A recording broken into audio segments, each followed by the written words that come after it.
Ahora sí.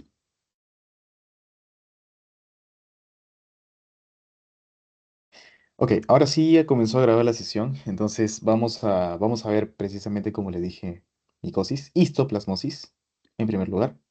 Entonces, la histoplasmosis, el propio nombre lo dice, ¿no? Es una infección causada por Histoplasma capsulatum.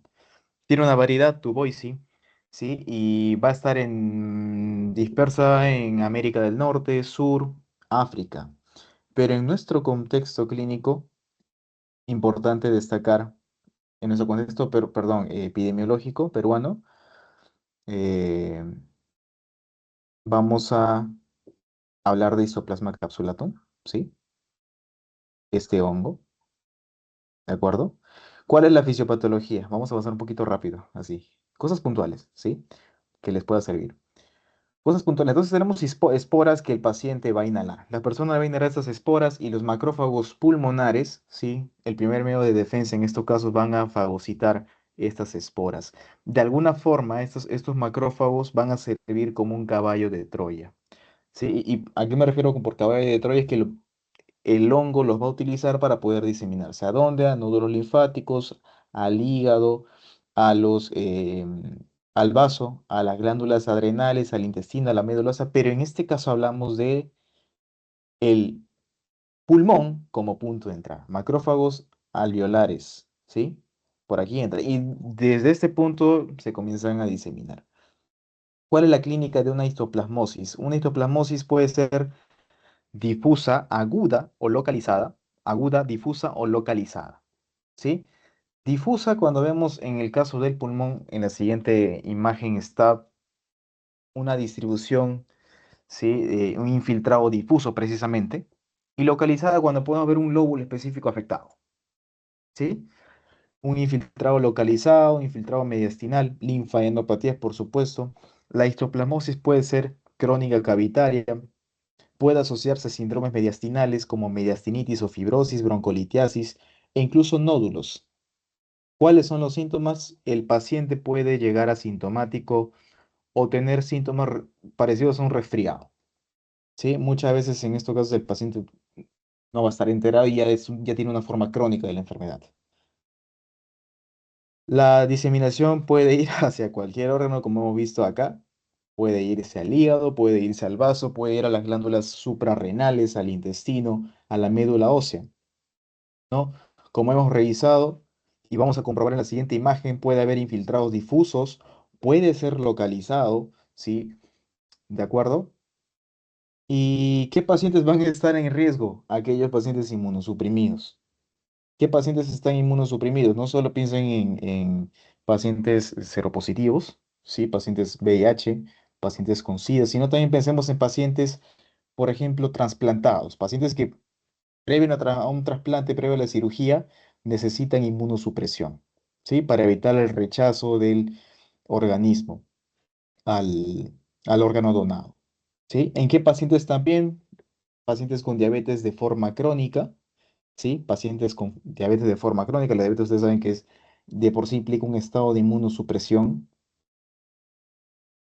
El diagnóstico, ya tengo mi cuadro clínico, es un paciente que me puede venir con un cuadro similar a una neumonía leve, ¿sí? O puede ser asintomático. Entonces, normalmente, ¿qué es el que le piden de entrada? Su placa radiográfica. Entonces, uno puede pensar al inicio, puede ser una neumonía lobar, una neumonía localizada, ¿sí? Puedo ver uno que otro ahí, a una linfadenopatía, por ahí puedes pensar un TB, ¿no? Un TB, un paciente crónico, un paciente que, digamos, simplemente es un sintomático respiratorio, ¿no? Que tose a cada rato, pero puedes decir, es TB, puede ser TB, pero en realidad puede ser una histoplasmosis de larga data. ¿Qué otros exámenes? Miren, fíjense en estas radiografías, una forma localizada, ¿sí? Algunas linfadenopatías y una forma difusa. Miren, al lado derecho esa forma difusa. Miren estos parches, ¿sí? Estos infiltrados algodonosos, ¿no? En el pulmón. Vemos una zona más radiolúcida que otra. El pulmón izquierdo en este caso es más radiolúcido. ¿Qué otros exámenes vamos a tener para llegar al diagnóstico mucho más a fondo? El cultivo, ¿sí? Cultivo, por supuesto, como gold estándar de histoplasmosis. Como les digo, el paciente puede llegar con un cuadro similar a un resfriado, ¿sí? Lo importante es hacer un cultivo. Esto puede demorar, ¿sí? Entonces, a la histopatología vamos a ver un granuloma tuberculoide. Tuberculoide, ojo, no tuberculoso, no estamos hablando de tuberculosis, ¿sí? Entonces, ese es un diagnóstico diferencial, tuberculosis. Y bueno, las pruebas antigénicas eh, están disponibles en Estados Unidos en este caso, ¿no? En nuestro caso, en la situación peruana, podemos usar serología por inmunodifusión, ¿sí? Fijación de complemento o un Western blot, ¿sí? El Instituto Nacional de Salud lo suele hacer. Tiene una gran especificidad, pero los resultados pueden ser falsamente negativos en pacientes inmunosuprimidos, ¿sí? En inmunosuprimidos. Y bueno, no está de más hablar del PCR, ¿sí? Pero no es común, usualmente en el Instituto Nacional de Salud lo vemos, ¿no? Son muestras que se envían al INS para su análisis. ¿Cuál es el tratamiento? Cosas puntuales, chicos. Tratamiento, tenemos la forma leve a moderada, itraconazol 200 miligramos vía oral por 3 días, 3 veces al día, ¿sí? Por 3 días, dosis de carga. Cumplo mis 3 días y luego continúo 200 miligramos vía oral una vez al día o 2 veces al día por las siguientes 6 a 12 semanas, ¿sí? De forma, en la forma severa, puedo utilizar anfotericina liposomal 3 a 5 miligramos kilo día intravenoso por 2 semanas hasta que haya mejoría clínica. O puedo usar anfotericina dioxicolato 0,7 a 1 miligramos kilo día por 1 a 2 semanas hasta que haya mejora clínica y luego lo continúo con itraconazol, ¿sí? Lo continúo con itraconazol. Bueno, acá hay al tratamiento, bueno, acá hay algunos antifúngicos alternativos, posaconazol, voriconazol, isavuconazol, ¿sí? Fármacos que lo pueden aprender si gustan, ¿sí? Pero lo principal le van a preguntar esto. Les pueden preguntar fármaco de elección itraconazol, en forma leve o moderada. En forma severa, anfotericina liposomal. Muy bien, el pronóstico es favorable en casos agudos o pulmonares con tratamiento adecuado, ¿sí? Mal pronóstico en quienes en forma diseminada. Cuando la histoplasmosis que comenzó en el pulmón se ha diseminado, no sé, a médula ósea, se ha diseminado a vaso, a hígado, ¿sí? A las glándulas suprarrenales. Ahí es cuando tenemos un paciente mucho más complicado de tratar. En quienes puede haber complicaciones, afección crónica pulmonar, por supuesto, ¿sí? O en la diseminación a otros órganos. Pero si nos enfocamos en estos pacientes, pues eh, el pulmón, ¿no? El pulmón se va a ver afectado a larga data. El pulmón ya no va a ser el mismo. Y bueno, hay una posibilidad de recurrencia en aquellos pacientes que no hayan recibido un tratamiento completo, pacientes que no hayan tolerado, supongamos, la medicación, el antifúngico y luego han tenido que parar, ¿no? O aquellos pacientes inmunosuprimidos.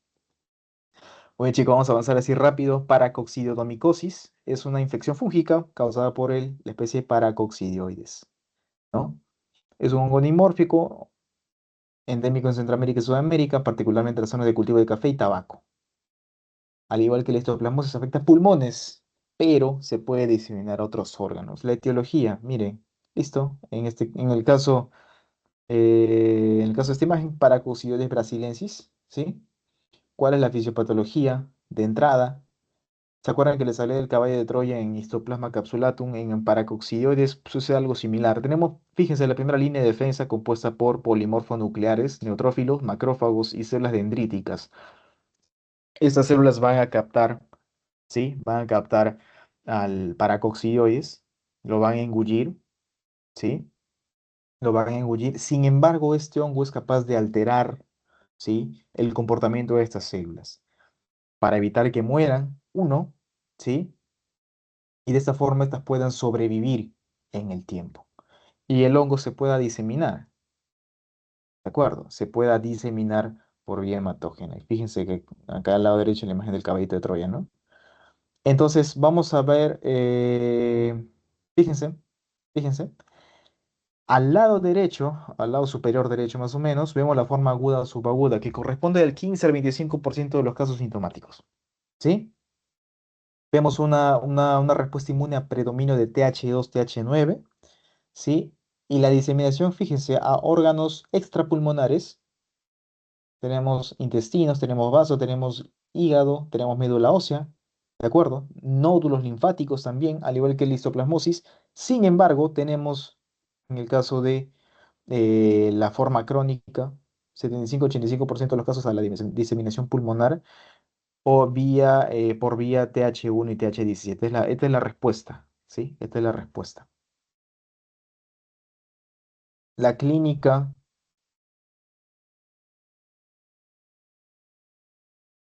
la clínica, fíjense, puede ser aguda, subaguda, la forma juvenil, como les comenté, ¿sí? La linfadenopatía, aquí en este caso puede haber linfadenopatías, hepatoesplenomegalia, lesiones cutáneas, porque precisamente, como les dije, en esta forma aguda, subaguda, que corresponde en este caso, el 15 al 25% de los casos sintomáticos, las lesiones son extrapulmonares. Extrapulmonares, ¿sí? Es una respuesta, repito, mediada por TH2, TH9 y a órganos como el hígado, el vaso, el intestino, médulas, etcétera. La forma crónica, que es la mayor parte de los casos, al pulmón. Al pulmón y mediante respuesta inmune TH1, TH17. Obviamente, para que esto suceda, tienen que haber factores de riesgo en el paciente. Tengo un paciente, por ejemplo, fumador, un paciente alcohólico o pacientes con algún determinado bagaje genético que pueda facilitar la invasión o la reactivación de un foco latente de paracoccidioides, ¿no? Entonces, los síntomas, como les dije, dependiendo del tipo, pueden haber lesiones cutáneas. El paciente puede llegar con hepatoesplenomegalia, ¿no? Lesiones cutáneas o síntomas respiratorios si se trata de una forma crónica. Fíjense. ¿No? Lugares de invasión, ya lo hemos repetido, sistema linfático, hígado, vaso, médula ósea, membranas mucosas, piel, ¿sí? Al pulmón, en un gran número, en su mayoría, 84% aproximadamente. En la radiografía lo vamos a ver, creo que en la siguiente diapositiva, a ver, sí, ahí está en la siguiente diapositiva, pero vamos adelantando un poco de forma literal. Vamos a ver infiltrados consolidativos, nódulos, ¿sí? Engrosamiento de tabiques interlobares. Vamos a ver adenopatías, por supuesto. Puede haber fusión pleural, puede haber fusión pleural, ¿de acuerdo? ¿Y en qué paciente se va a ver una mayor, o digamos, una predisposición a desarrollar paracoccidiomicosis? Recuerden, al igual que en la otra micosis, en la histoplasmosis, para aquellos pacientes inmunocomprometidos, pacientes afectados con VIH, ¿sí? Pacientes no solamente comprometidos por VIH, sino diabéticos, pacientes trasplantados, etcétera, ¿sí? Y ellos son los que con más frecuencia van a presentar estos síntomas como fiebre, linfadenopatías, hepatoesplenomegalia y lesiones cutáneas, ¿no? En el caso de la forma aguda, subaguda, o dependiendo, ¿no? Si son crónicos, síntomas respiratorios. Muy bien, diagnóstico de paracoccidomicosis, ¿cómo estamos con el tiempo? Ya. En el caso de paracoccidomicosis, nuevamente, le sacamos la placa de tórax al paciente y aquí podemos ver, sí, estos infiltrados, estas opacidades, ¿sí? En mi diferencial puedo tener también TB. Podría pensar en una forma miliar de TB, ¿no? Puedo pensar en una forma de TB. Pero el diagnóstico tiene que ser holístico. Tengo mi cuadro clínico, tengo imágenes, tengo cultivo, que en realidad va a demorar, ¿sí? Todo cultivo no es rápido. A la histopatología voy a ver también un granuloma tuberculoide y lo que es característico, la forma del tren de timón de barco, ¿sí? El timón de barco o la cabeza de Mickey Mouse. Aquí está, la forma de timón de barco, en el caso de Paracoccidioides brasiliensis. La detección serológica puede ser por vía antigénica, ¿sí? Vía antigénica. O puedo utilizar técnicas inmunológicas como el ELISA, ¿no? También el PCR. Tratamiento de paracoxidomicosis en el caso de la forma leve a moderada, itraconazol 200 miligramos vía oral una vez al día por 12 meses. Pero hay un intervalo de tiempo de 9 a 18 dependiendo de las características de ese paciente. En forma severa, anfotericina B liposomal o anfotericina B deoxicolato. Esto ustedes lo pueden leer con calma. Tratamiento alternativo, cotrimoxazol. ¿Sí? Cotrimoxazol 960 gramos vía oral 2 o 3 veces al día. ¿Sí? Pero en el caso del cotrimoxazol, el tratamiento se alarga hasta 2 años. Pronóstico favorable en formas agudas o subagudas, como le dije, que es la forma juvenil o la forma con diseminación en otros órganos, ¿sí? Pero la forma mal de mal pronóstico está en las formas crónicas, ¿sí? En las formas crónicas, ojo, también puede haber diseminación en otros órganos, ¿sí? Pero cuando se juntan estos dos casos, por ejemplo, fíjense que hay una forma, digamos, conjunta de afectación pulmonar y extrapulmonar, pues el pronóstico es complicado. Sí, y las complicaciones, afección de los pulmones, hígado, vaso y ganglios linfáticos, insuficiencia respiratoria y otros problemas sistémicos en casos graves. La recurrencia, nuevamente, al igual que en el caso de histoplasmosis, si el tratamiento es incompleto o insuficiente. Aspergilosis, chicos, vamos a avanzar, estamos bien.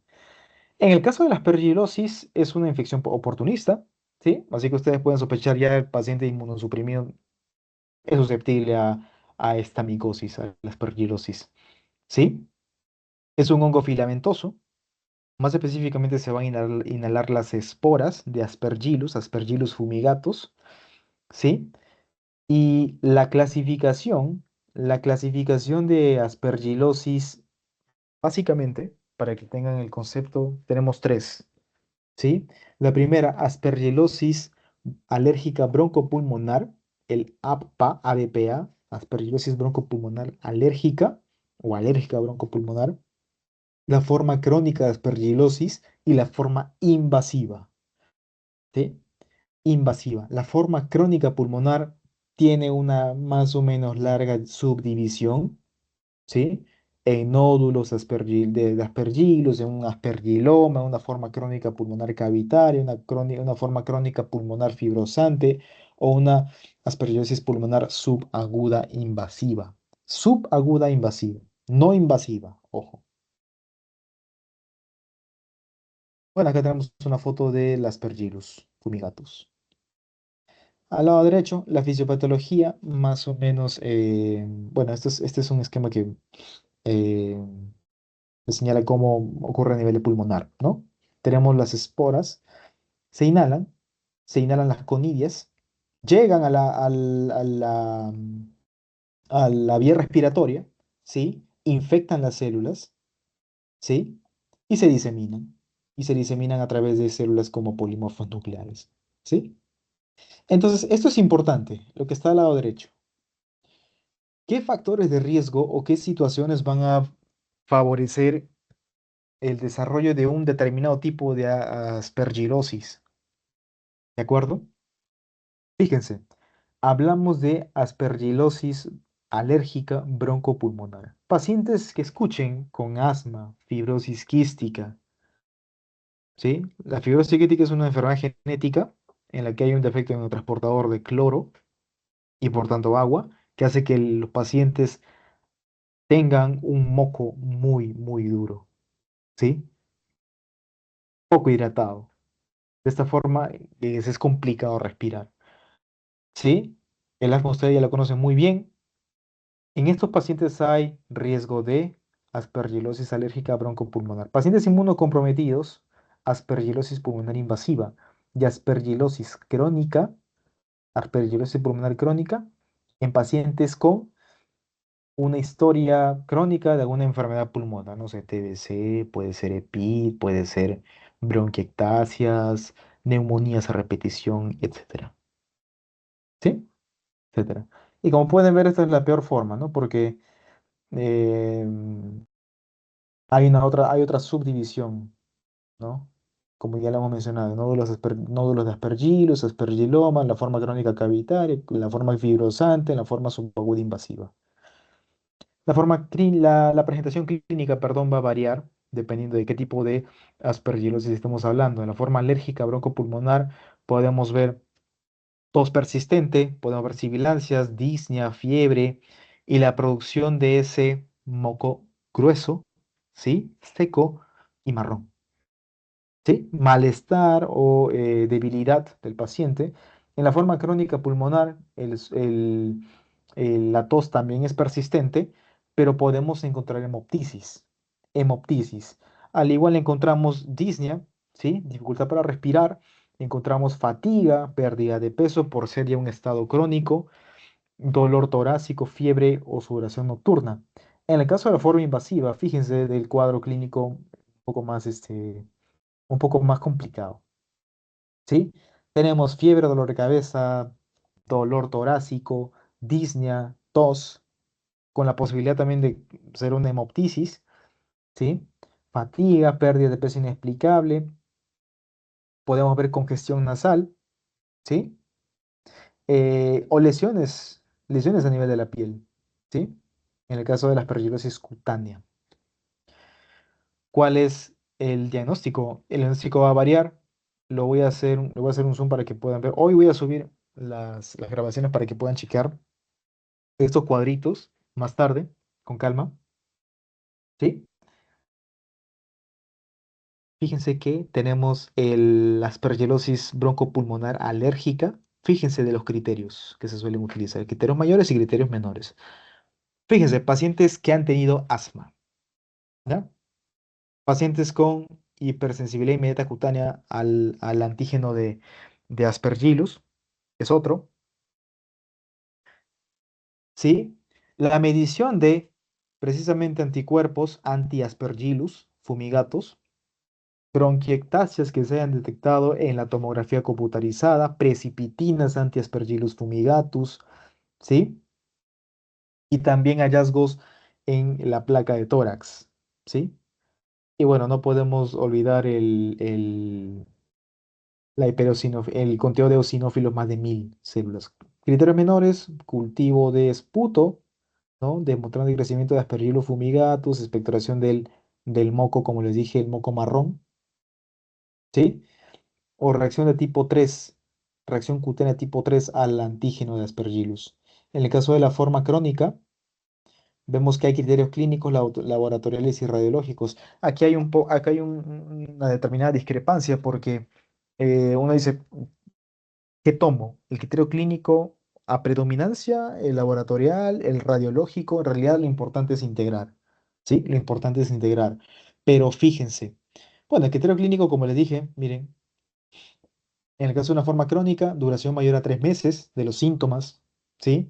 Pérdida de peso, tos, hemoptisis, dependiendo, entonces es una forma invasiva, una forma crónica, ¿sí? En el caso de laboratorio, las pruebas de anticuerpos, las pruebas inmunológicas, ¿sí? Marcadores inflamatorios y la exclusión de otras enfermedades pulmonares.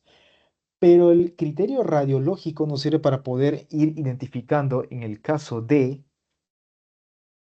perdón, en el caso de esta forma, en la forma crónica, aquí es cuando yo puedo utilizar, y me es indispensable, el criterio radiológico. Porque aquí yo puedo determinar si se trata de un aspergilloma simple, cuando veo una única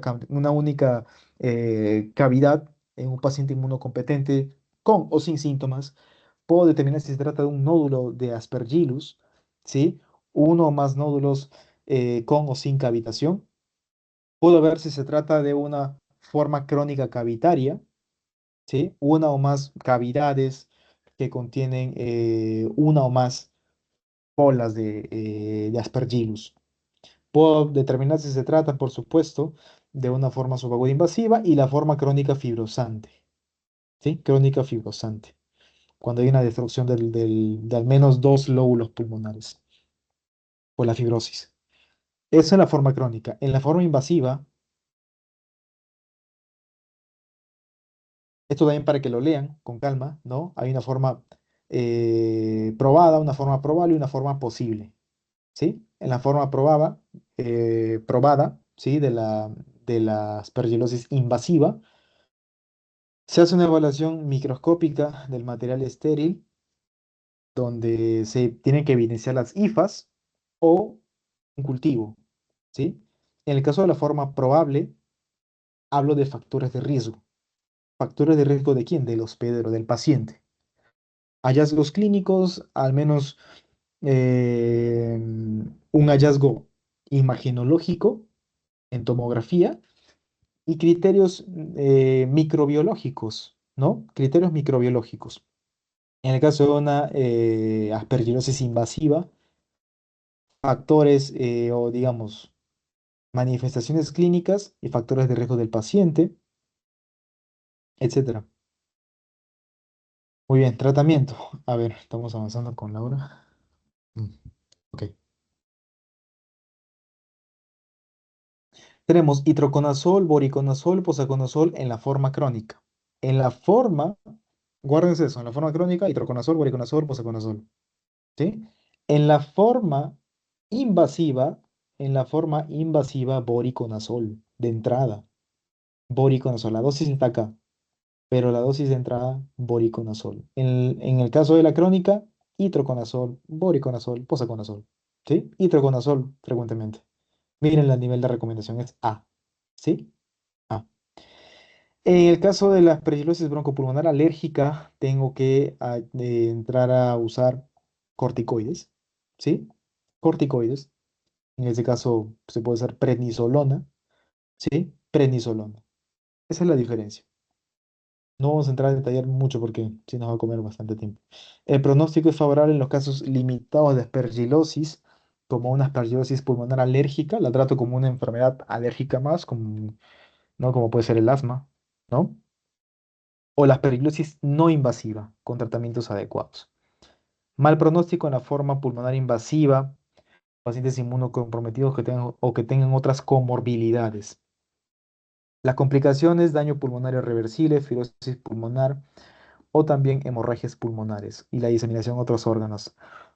Y si el tratamiento es inadecuado, al igual que en las otras micosis, si el tratamiento es inadecuado o sea factores de riesgo persistentes, el tratamiento puede fallar, ¿sí? Y la infección puede avanzar o puede recurrir, ¿sí? Puede devolverse, el paciente puede volver a desarrollar la enfermedad. Muy bien, vamos a pasar a parasitosis rápidamente. La equinococosis es una infección causada por la tenia de Echinococcus granulosus o multilocularis, ¿sí? En este caso, acá tenemos al Echinococcus, acá tenemos al granulosu, ¿sí? Que es el que causa la mayoría de de las infecciones en humanos. Y está en todo el mundo, ¿sí? Está en todo el mundo, a diferencia de que el Echinococcus multilocularis, que se encuentra en zonas de Europa, Rusia, China, ¿sí? El norte de Japón, Norteamérica y otras especies un poco más extrañas que se encuentran en América del Sur, ¿sí? Pero el Echinococcus granulosus es el que afecta principalmente al humano, ¿sí? Infecta principal al humano. La fisiopatología, aquí solo para destacar un poco digamos, microanatomía del Echinococcus, ¿sí? Vamos a tener bueno, desde afuera hacia adentro, ¿sí? Un periquiste que corresponde a la respuesta inflamatoria del huésped hacia el parásito. El ectoquiste permite el paso de nutrientes. La capa germinal que hace bueno, que facilita la producción de vesículas hijas. El quiste hijo, que es la vesícula hija desprendida de la capa germinal. Tenemos arenías hidatídicas, que es sedimento por la rotura de los quistes hijos, y las vesículas hijas que se producen por proceso asexual de gemación. En el caso de la patogenia, ¿sí? De la patogenia, comenzamos con tener la infección, ¿sí? La infección de huevos embrionados en las heces, ¿sí? En las heces del perro, por ejemplo, por el humano. Y el humano ya desarrolla la infección, ¿sí? Se puede ir a varios órganos, entre ellos el pulmón. Estos huevos pueden desarrollarse en oncósferas, estos en quistes y dátides en el hospedero intermedio, ¿no? Así evolucionar. e intercambiar esto con el hospedero definitivo, que es el perro, ¿no? El hospedero intermediario puede ser una cabra, una oveja, pero el hospedero definitivo es el perro. Esto hace que sea muy peligroso si el perro no se encuentra desparasitado, adquirir esta infección, ¿sí? Echinococcus o hidatidosis, ¿sí? Clínica, hasta un 50% de los casos asintomático, especialmente cuando los quistes son pequeños, síntomas respiratorios como tos seca o productiva, dolor torácico, disnea, hemoptisis, fiebre. Pueden leer esto con mucha más calma también. Los síntomas por ruptura de quiste, expectoración de líquido salado, membranas, conocido como la hiratidemesis, ¿sí? El paciente le dice que ha arrojado una membrana blanca, ¿sí? Una membrana blanca, salada. Esa pregunta de examen. Paciente que acude por presentar vómito de membranas, membrana blanca, ¿sí? Un quiste hidatídico, por ejemplo. Paciente que ha estado en contacto con ganado, ¿no? Paciente que ha estado en contacto con ganado, es ganadero, no sé, vive en la granja, tiene su chacra, y de pronto arroja estas membranas. Y por ahí, curiosamente, puede presentar algunos síntomas respiratorios, disnea, tos, dolor torácico. Esa es pregunta clásica de examen. Muy probable que les vayan a preguntar eso, ¿sí? Hidatiosis. Estas son las claves.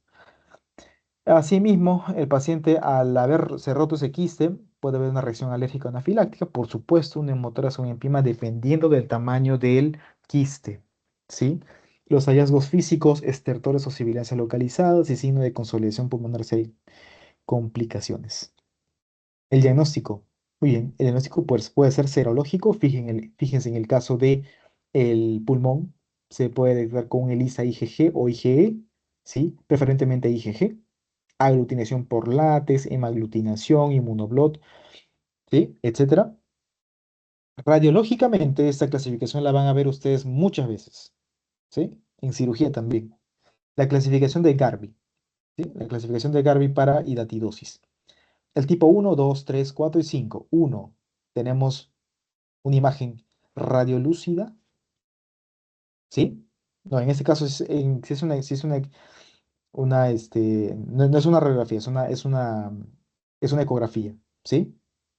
Tenemos el tipo 1 hialino, ¿sí? El tipo 2 con una membrana desprendida. Acá no confundirse con el tipo 3. Acá podemos ver algunas como tabicaciones, pero en realidad es una membrana, ¿sí? El tipo 3 que como tal, per se, es multivesicular, ¿sí? Multivesicular. El tipo 4 que es heterogéneo, predominantemente sólido. El tipo 5 calcificado, ¿sí? Calcificado. El tratamiento va a depender del estadio de la enfermedad, ¿no? Si es un tipo 1, corresponderá tratamiento con antiparasitario, albendazol, o determinar, ¿no? Si el quiste es menor de 5 centímetros, puedo utilizar la terapia antiparasitaria sola, ¿sí? Sola. Pero si es mayor a 5 centímetros, tengo que utilizar la terapia antiparasitaria y también una técnica cuasi quirúrgica, el PAIR, que lo van a ver en cirugía, punción, aspiración. Se tiene que extraer el líquido con mucho cuidado, ¿sí? Es una técnica invasiva en la que se tiene que extraer líquido, se inyecta un poco de cloruro de sodio y luego se extrae más eh, del quiste, ¿sí? En el caso del tipo 2 ya tengo que considerar el tratamiento quirúrgico como tal, cateterismo. En el caso de un tipo 3 también ya albendazol más PAIR. En el 3B, albendazol más cateterización. En un estadio 4 observación. En un estadio 5 observación. Porque ya el quiste está calcificado. El quiste está calcificado. Ya no correspondería en estos casos darle el antiparasitario o hacer una punción aspiración, el PAIR. Bueno, acá el tratamiento ya es simplemente repetir, ¿no? Albendazol, ¿sí? Albendazol, que es el que se prefiere, ¿no? Albendazol, porque tiene una mejor biodisponibilidad en comparación con el mebendazol, ¿sí? 10 a 15 miligramos kilo. por 3 a 6 meses, ¿sí? Y si se trata de equinococcus multiloculares, fíjense que, que puede durar mucho más, puede ser prolongado toda la vida. Pero en el caso de Echinococcus granulosus, 3 a 6 meses. 3 a 6 meses. Pronóstico. El pronóstico favorable en casos detectados precozmente y tratados adecuadamente. Factores de buen pronóstico. Quistes únicos, ubicación accesible para el PAIR, ¿sí? O para la cirugía, dependiendo, ¿sí? Ausencia de complicaciones, buen estado general del paciente, respuesta favorable al tratamiento con albendazol. Mal pronóstico, lo contrario. Si es si es un paciente con quistes múltiples, si el quiste se ha roto, si hay una infección agregada, ¿sí? Si hay una enfermedad pulmonar previa o hay un retraso en el diagnóstico, pacientes que se diagnostican tarde. Complicaciones, ruptura intrabronquial, ruptura pleural, anafilaxia. Recurrencia. Si el procedimiento en el caso de un PAIR no ha sido exitoso, no sé, no exitoso me refiero a que no se extrajo completamente el quiste o si hay diseminación, ¿sí?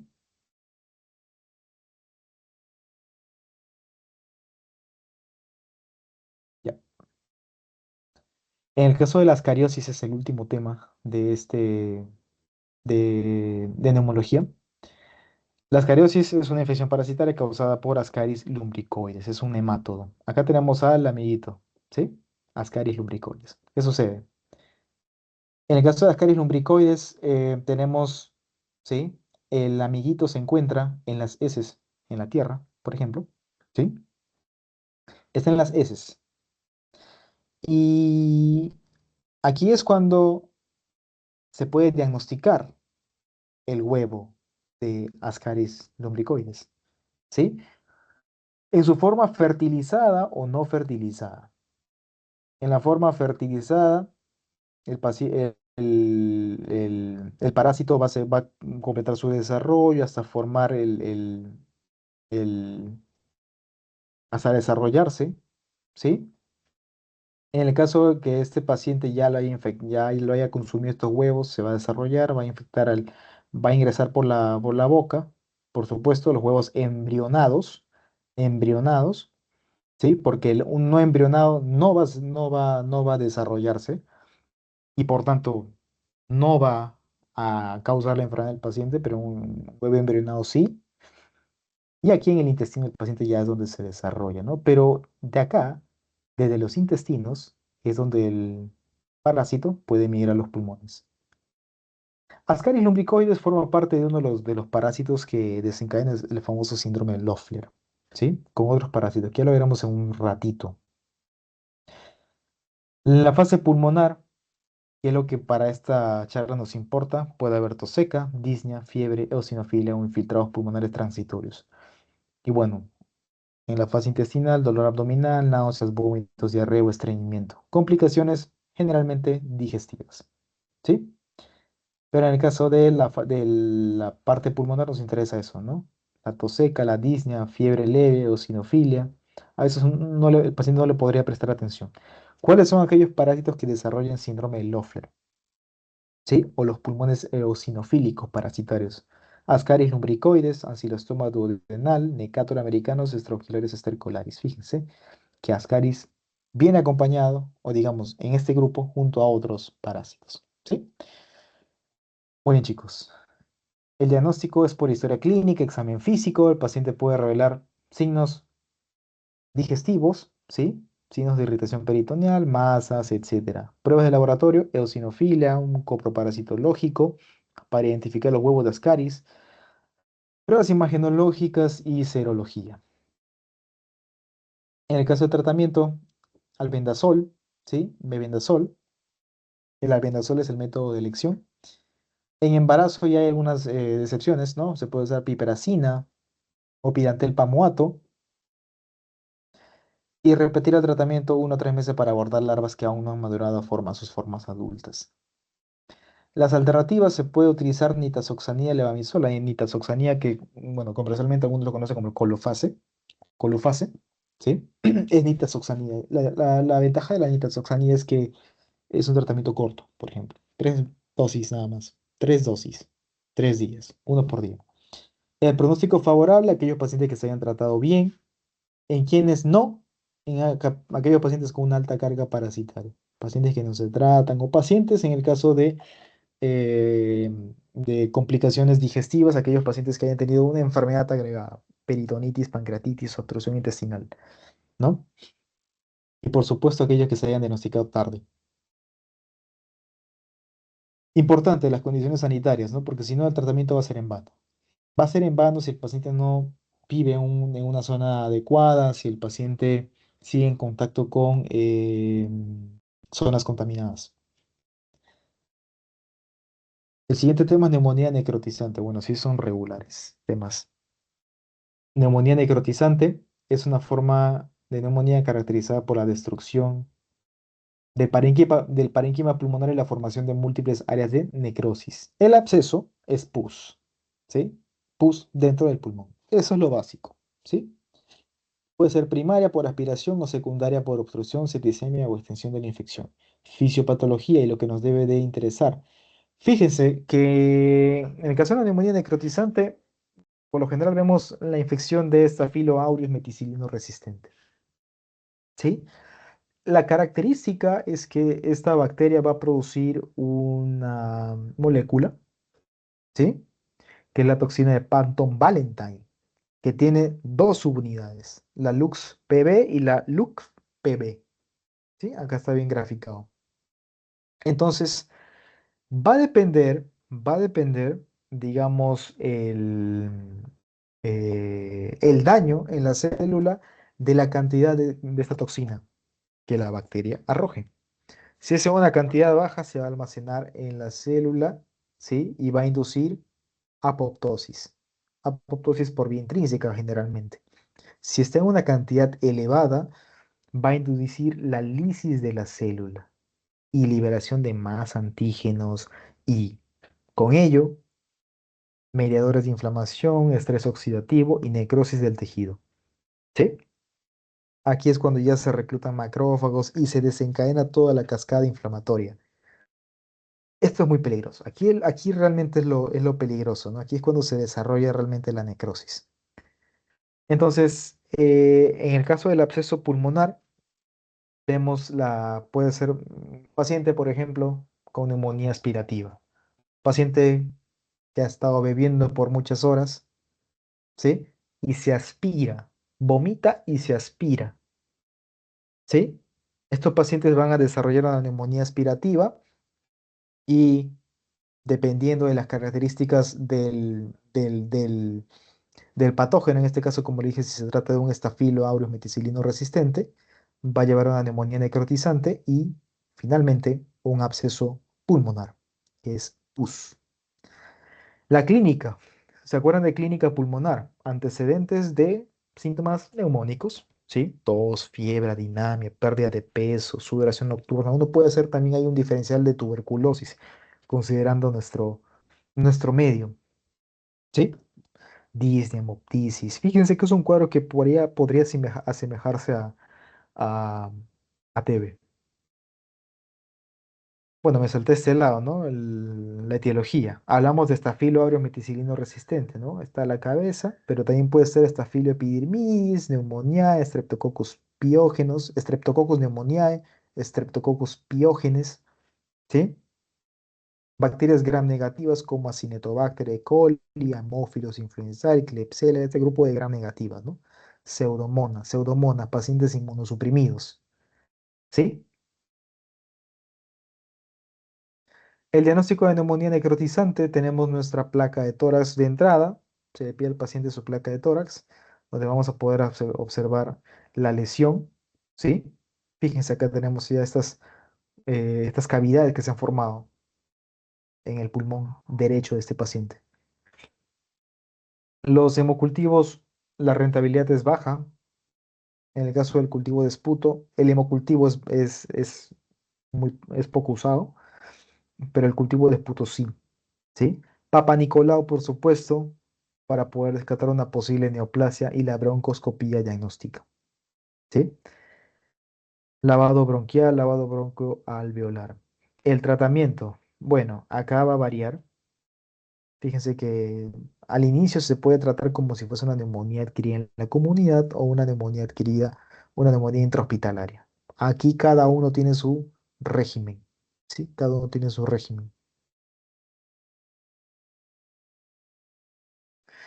El pronóstico, lo dejo acá también. El pronóstico va a depender, eh, digamos, por supuesto, de cuánto tiempo el paciente haya estado con la condición. Vemos que puede haber efusión pleural, hemoptisis, el absceso como tal, el absceso, ¿no? Más complicado. Lo pueden checar más adelante porque es un montón. El derrame paraneumónico y empiema, fíjense, en neumonía necrotizante y absceso hablamos del pulmón. Ahora vamos a hablar de lo que está fuera del pulmón, el derrame paraneumónico. Derrame paraneumónico es un acúmulo de líquido pleural exudativo asociado a infección pulmonar ipsilateral, principalmente neumonía, ¿no? Se asocian a infecciones bacterianas y el empiema es pus, ¿sí? El empiema es pus, puntual. En cuanto a la fisiopatología, vamos a enfocarnos en la parte de abajo, ¿sí? En la parte de abajo. Tenemos un exudado, porque en este caso un derrame paraneumónico va a ser un exudado, ¿sí? Vemos una activación del sistema inmune, ¿sí? Inflamación, aumento de permeabilidad, fuga de bacterias hacia el espacio pleural, inmigración de más células, liberación de citoquinas inflamatorias y más inflamación, una activación de la cascada de la coagulación, ¿sí? Una disminución de la actividad fibrinolítica. Va a haber depósito de fibrina en el espacio pleural, donde se van a crear unos tabiques, unos septums, ¿sí? Y a la larga, ¿sí? Entre entre unas 2 semanas a tres, puede evolucionar un empiema, ¿sí? Puede evolucionar un empiema. Acá en esta imagen, solo para poder destacar el- la infección o las fases, ¿no? La fase exudativa, la fase fibropurulenta y la fase organizada, ¿sí? La fase organizada. Ujú. La etiología del derrame paraneumónico es Streptococcus pneumoniae, Staphylo aureus, Haemophilus influenzae, Klebsiella. Fíjense, pseudomonas, acá gram negativos en este caso. Virus también, virus de la influenza, parainfluenza, virus sincitial respiratorio, SARS-CoV-2, el virus de Epstein-Barr, pero también hongos como Histoplasma coccidioides, Blastomyces, Aspergillus, Cryptococcus, etcétera. Y los síntomas, también lo dejo acá. Fíjense, los síntomas frecuentes son tos, expectoración, disnea, dolor torácico, fiebre, hemoptisis. Si se dan cuenta, una clínica similar a eh, también a un cuadro tuberculoso, ¿sí? Los signos de gravedad, signo de presión arterial sistólica menor a 90, diastólica menor a 60, signo de hipotensión, frecuencia cardíaca más de 100, taquicardia, hipotensión, taquipnia, fiebre, son signos de gravedad, ¿sí? En el caso del diagnóstico, estos criterios creo que también los tienen en su clase, ¿sí? Vamos a encontrar un derrame paraneumónico simple, un derrame paraneumónico complicado y un empiema. Esa es la secuencia por lo general. ¿Sí? Un paraneumónico simple, un complicado y un empiema. En el paraneumónico simple, las características van a ser a nivel macroscópico un líquido claro. ¿Sí? Un derrame pleural pequeño a moderado, menos de 10 milímetros en la radiografía en decúbito lateral, ¿sí? Etcétera. Y en la bioquímica, pH mayor a 7,2. Probablemente esta sea una pregunta de examen. El pH es mayor a 7,2 en este caso. El DHL menor a 1000, la glucosa mayor a 60, ¿sí? A un glucosa mayor a 60 no vamos a ver una disminución porque en realidad no hay una diseminación plena de bacterias. No hay un altísimo nivel, consumo metabólico de glucosa. En el derrame paraneumónico complicado, el líquido migra de una característica clara a uno turbio. El pH aún, en este caso, cambia, es menor a 7,2, el lactato deshidrogenasa mayor a 1000 y la glucosa, fíjense, aún aumenta, aún es, perdón, mayor a 60, lo cual es discutible. Algunas bibliografías ya comienzan a hablar de glucosa menor a 60, incluso menor a 50, a partir de este nivel. Y el tratamiento en este caso, a partir de un derrame paraneumónico complicado, ya requiere drenaje pleural, a diferencia del paraneumónico simple en el cual puedo tratarlo con antibióticos, ¿sí? Pero un empiema, chicos, en un empiema está cantado que el paciente requiere drenaje, requiere antibióticos y tengo que atacar por todos los frentes que sean posibles. Aquí el líquido es pus plenamente. Es pus plenamente. No aparece acá el nivel de pH, pero el pH está muy disminuido, va a estar disminuido menor a 7,2 y la glucosa va a ser baja, ¿sí? Menor a 40, por lo general.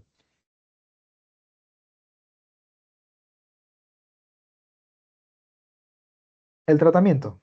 El tratamiento, drenar todo el material infectado, ¿sí? En el caso de una complicada, un empiema, ¿sí? Para eso una toracocentesis evacuativa, un drenaje con tubo, fibrinólisis también, ¿no? Se puede usar TPA o DNASA, cirugía o drenaje prolongado, dependiendo del cuadro, dependiendo del paciente. Si es un paraneumónico simple, el pronóstico es bueno con antibióticos. Si es un complicado y empiema, el pronóstico va a variar, ¿sí? Según cuándo se diagnostique, qué tan rápido se comience el tratamiento. Factores que retrasan el diagnóstico, factores de mal pronóstico, perdón, retraso en el drenaje, edad avanzada, inmunosupresión, enfermedad pulmonar subyacente. Muy bien, chicos, vamos a cerrar hasta aquí la primera parte de la sesión. Estoy deteniendo la